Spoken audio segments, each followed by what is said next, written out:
What's up, creative community? Once again, this is Lorenzo from the COACHMC studio. This is the place where we help you actors, performers, entertainers to stand out in the audition room and deliver unique behavior deliveries. Speaking of casting and casting process, right, which is such a fundamental, complementary, and also complicated aspect of the movie making process, right? It's such a rewarding but also very difficult process that needs to be illustrated and highlighted, because the more we know about how our industry works, how we have to kind of insert ourselves into this great gear, into this great clockwork, the better we are, the less afraid we are of our challenges, the less scared we are to kind of interpret these lives and getting to know each other better. Because in the end, creating a motion picture is a collaborative process. We get, to know each other, and in this process we get to communicate and finally intensify our bonds, fully understand what's driving us. And here we have a true master of its craft, and someone who's truly special and devoted and invested in what she does. And therefore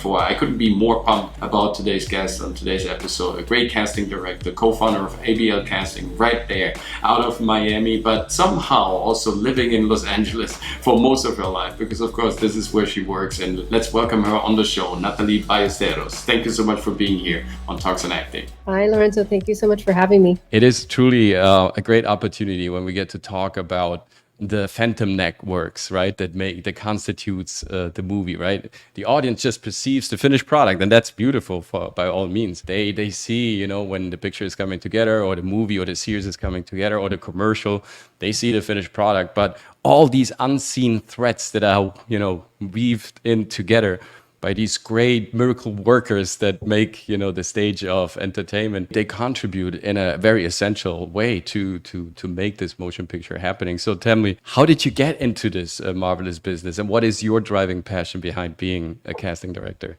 Thank you. Yes, I think I wanted to work in the entertainment industry pretty much my entire life. So as a child, I grew up reading books and scripts and plays and wondering constantly who would play this in a movie. It was always that question in my head. Like, I'm a very visual reader, so I have to imagine what it looks like. I have a very cinematic brain. Around the time I was 12, I decided I wanted to get into acting, and I was always a singer, and I studied theater. I went to the University of Miami. I have a Bachelor of Fine Arts in Performance. After college, I went off to New York. I lived there for about 5 years, did the job, did the the deed of being an actor and experiencing that in New York. And then at some point after 5 years, my Miami blood just couldn't handle the cold anymore. And I thought, I want to see what LA has to offer. Because I think part of me always had the idea that I wanted to do more than just one thing. I wanted to also become a creator in some way. I moved here to Los Angeles, where I live, and I've been here since then. It's been a long time. When I got to LA, I very quickly decided I didn't want to keep acting. I don't know why, but intuitively something said, this chapter has passed for you. And I wanted to explore what other route within the industry I could take. So I tried a little bit of working in production. I was an assistant at a major agency for about a year. I discovered I didn't want to be an agent, that I just didn't have the kind of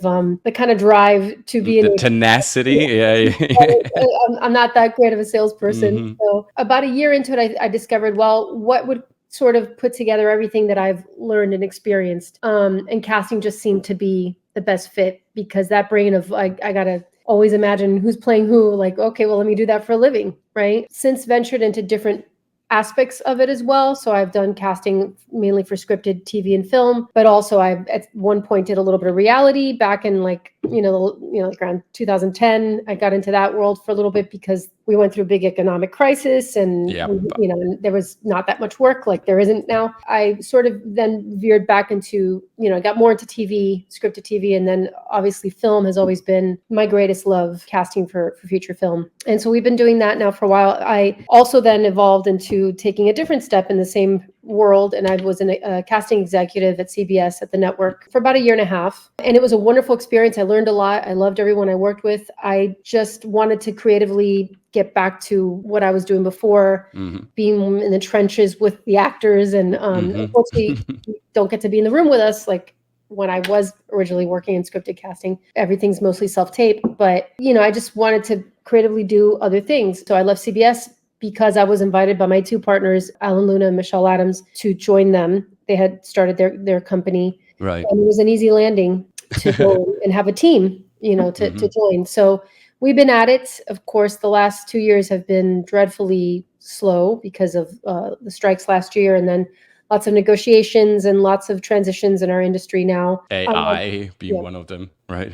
Yeah. One of the things I have that's sort of been a through line for the past 8 years, with the exception of the time I was at CBS, was that I also teach. I teach audition technique. I love working with actors. I miss being in the room with actors. And so many people have the experience of self-taping and sending their stuff out into the ether and not getting any kind of feedback. I think you're doing something that should be highlighted for the audience and the community. Also, it's important to understand that there was a time, not so long ago, when we're all in the room together and creating the casting process. When we're, like you were saying, we were in the trenches, exploring alternatives, giving assignments, listening to the reader, right? It was a very active, beautiful, harmonious, physical, sweaty process, right? And so, yeah, also a bit tougher, of course, but I think there was a time where also when movies were better, and this is directly linked to the fact that if you cast productions, if you cast movies without having the actors in the room from the very beginning, like it used to be, and passionate craftsmen and women that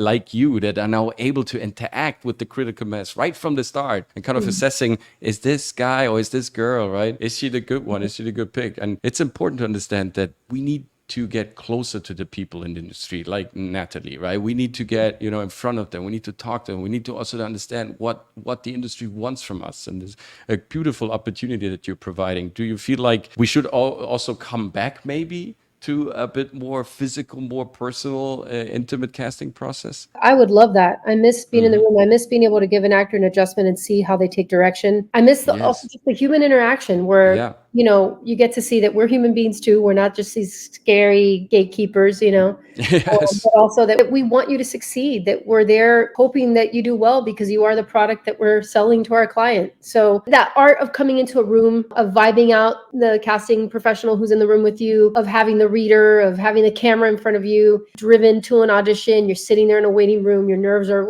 all there's a certain beauty to that too, because that's a certain energy that you can utilize and you can bring into the space. And then you're working together, collaborating in those few minutes, right? If you get a chance to do a second take. And a lot of times if you don't, that doesn't mean that you're bad, just so you know, but it just means that sometimes there's something that in particular that we want to see, and we want to see how you do it. I do miss that. I miss that human exchange, especially when I was at the studio, I got to sit in on network tests, and that was a whole other environment that's very different than just coming for a casting director. And I feel like obviously self-taping was already happening before the pandemic, but now it's the norm, or being on Zoom. We definitely have done a lot of Zoom callbacks, and something does get lost. Right? It does get lost, especially if you try to do a chemistry test. That's the weirdest thing. We since have done a few in-person callbacks, but very few. I know some of the bigger casting offices, the ones that have been able to keep paying rent for a while, they've been in person, and that's great. The other thing with in person, everything has its pros and cons, right? Sure. You have a limited amount of people you can see when it's in person. So obviously having the advantage of self-taping and being able to work in a space that you're comfortable with, a reader who you choose, there's some advantages to it. Yes, but isn't the discomfort also that you mentioned beforehand, that moment, that crunch time, isn't that actually what, drives the best product inside of us, outside, right? Isn't that actually what we should strive for? It is. And I hope eventually there'll be some sort of situation where maybe it's a hybrid of both, where eventually we get to be in the room, or at least callbacks can be in the room, and that becomes more the norm. Some of the perspective that people have towards a casting director, these gatekeepers, right? They're the Nazguls in Lord of the Rings, the cloaked guys, right? They keep you, they push you, but it's not like that, right? It's because they are scared of what is unknown. When you don't know, you are afraid. And so there is a myth to deconstruct. Like you said, when you see these great movies, people have brought them together, like I said in the intro. You made it happen because you want the best people to, to coalesce, to harmonize. So in your view, like what should, new guns and younger actors, what type of mindset should they pursue when they start out in this business? Ultimately, it's never up to just the casting directors, right? So we are sort of the first filter. And casting can also be, I'm doing lists of, actors who have a particular name value. We're making straight offers to people. Sure. Sometimes if it's a studio project, there's already a big name attached to it. And that's a deal that I'm not doing, right? Because we also do deals. So there's a lot of cooks in the kitchen who have to say yes, right? There's a lot of steps in terms of it's casting, then it's the producers. If it's a movie, it's a director as well, and the producers. And then there's a studio. They all have to, there's a whole layer of yeses that you have to have before you actually book the job, depending on the size of the role, what it is, right? Ultimately, it's not really going to be up to us. We are in many cases, the biggest advocate for an actor, right? So if there's actors who I really believe in, and someone might be on the fence, either one of my clients, being the producers or whoever it might be, not often enough, but there are many times where I'm really advocating or pushing for a particular actor to be considered for that role. Often when I send a link of my favorite auditions that I've gone through that day to my client, I'll have notes and I'll say, this person is great for this reason. Maybe this person's a little bit more outside of the box, but this is why I think they work. This person read for this role, but I think they'd actually be great for this other role. We should consider them for this. That's where I curate the process, right? So when you're auditioning, the key thing to remember is, first of all, have fun, because so often people put so much pressure on themselves and you end up suffocating yourself. You're not having a good time. This is your opportunity to do your work, to do what you love, right? Because there's no point in doing this if you don't love it, right? So this is your chance to show me what you're about. This is your opportunity to show me what you love, what you do. Try to take that pressure off. If it's meant for you, it's going to be yours. You could think you have an amazing audition and not get it. You could think you sucked and I think you're great and I still put you through. So you can't judge yourself. You got to take that voice outside of your head and let me do my job. You do your job, which is prepare as much as you can. Sometimes the turnaround is very quick, but what are those key things that you need to prepare yourself when you have very little time that will fill you, that will give you the information that you need to understand the script, to understand who this character is and give them, put some flesh on the bones, on the skeleton of the script, right?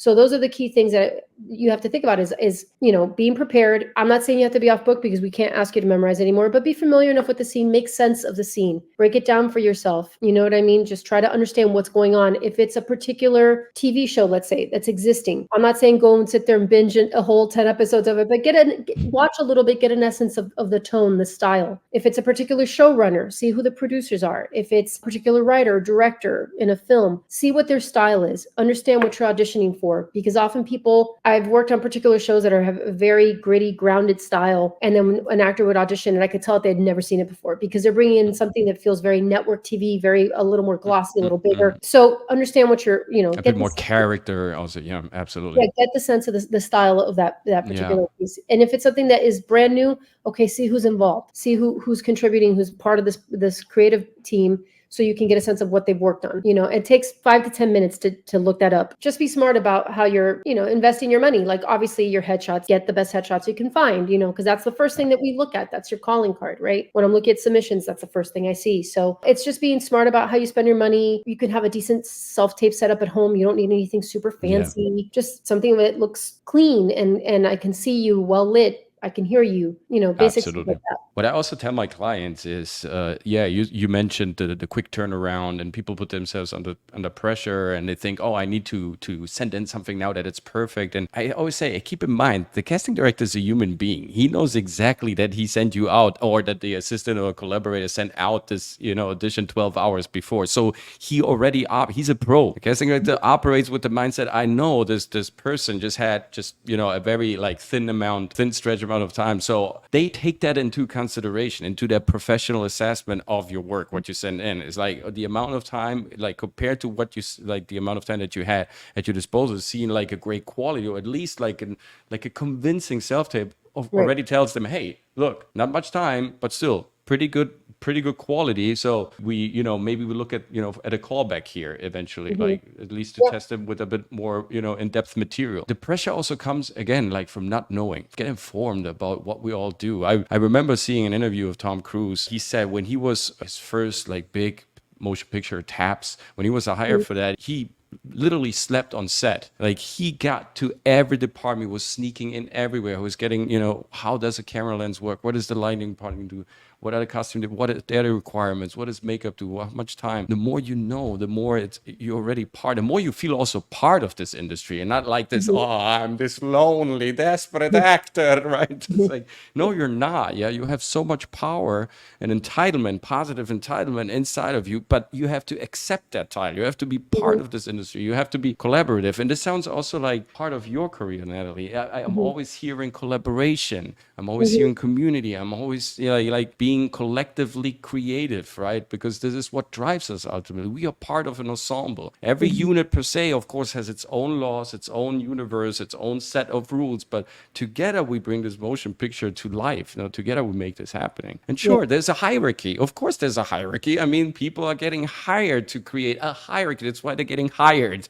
The very word implies that. But because someone gives them money, right? It's not just coming from somewhere from the sky. And this makes this whole train of entertainment also interesting. And every aspect has its own reason of existence. Ultimately, even if you have that quick turnaround, what are the three main characteristics that you're looking for? Well, preparation, which we discussed. One of the key things that I think actors often ask me is, okay, what do I have to do? Do I have to make like a bold choice? What do I do to stand out? What you do to stand out is you bring yourself. You're what makes it a unique performance, your essence, that no one else can do that. So I think the biggest thing, and I guess we could say this is a third thing, but it also sort of goes hand in hand with the second thing I just mentioned, is authenticity, really listening and being present and not acting, right? I don't want to see acting. I can see that a mile away. I think that a lot of that is just truthfully being in the moment and having an experience, because that's what people are paying you to do. Beautiful. So I think that's so many people feel, especially when they're younger, that they've got to like do extra, especially with comedy. The writing doesn't have the job for you. You don't have to put on so much, right?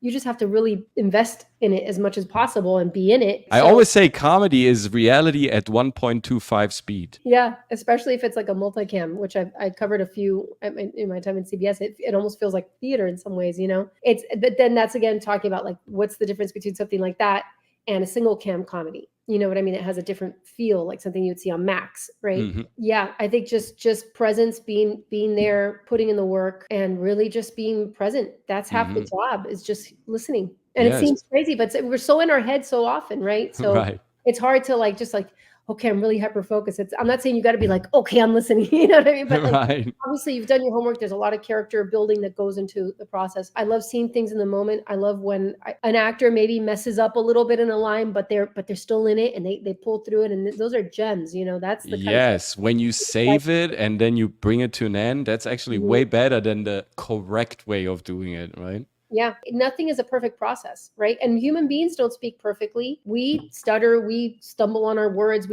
True. I do it constantly, right? Because I talk really fast. I don't need a perfect take. I just need a real take. I need to see something actually happening. There's a thought process, even if it's 2 lines. That's interesting to me. Obviously, you're a pro. You work. You have determined. For you, it's a habit. It has become muscle memory to do this work. But is there still something intrinsic happening that motivates you? Being part of the storytelling, I've started to evolve into producing a little bit as well. One of the most truly beautiful aspects of this industry, and they're not that many, but there are really cool ones, is that you don't have to do one thing your entire career, right? I always say this in front of my students. I'm like, if you're a dentist, you're probably going to be a dentist till you retire. That's it, right? In this industry, you can evolve, and you could be a writer director. You could be an actor who then writes a script and maybe directs it. You can venture into different things, right? Like I was an actor, and then I became a casting director, and now, I'm starting to produce. And that's exciting me now too. So I think finding really great content, whether it's something that I get to cast or something that I'm trying to pitch, any of it is exciting to me. Original content, like something. Yeah.